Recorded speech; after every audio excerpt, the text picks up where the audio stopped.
ته این ویدیو از 23 میلیون تا 60 میلیون کاسب میشی اگر به دقت نگاه کنی.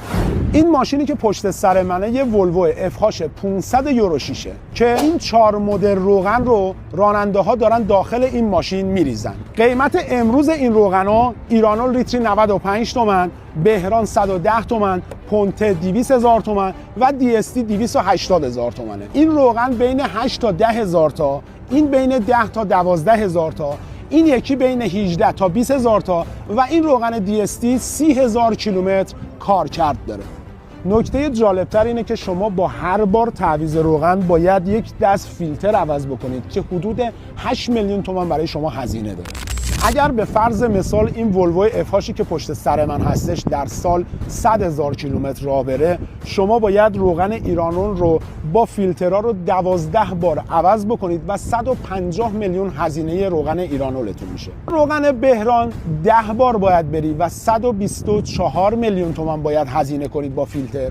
با روغن پونته باید 5 بار برید تعویض روغنی و 88 میلیون تومان هزینه کنید. با روغن دی اس تی شما باید 3 بار برید تعویض روغن با فیلتر و 64 میلیون تومان پای شما آب میخوره. نکته جالب ویدیو اینجاست که اگر بخواید هزینه روغن و فیلترتون رو در هر کیلومتر بخواید حساب بکنید، با روغن ایرانول هر کیلومتر 1470 تومان با فیلتر شما هزینه کردید. روغن بهران رو 1240 تومان در هر کیلومتر هزینه کردید. روغن پونته 889 تومن هزینه کردید و روغن دی اس تی رو در هر کیلومتر با فیلتراش 640 تا تک تومانی هزینه کردید. به این مدل محاسبه میگن CPK یا مدیریت هزینه در هر کیلومتر. من نمیگم شما کدوم روغن رو بریزید داخل ماشینتون، ولی خودتون حساب کنید که روغن موتور ارزون تره براتون گرون تره یا گرون تره ارزون تره یا که چی.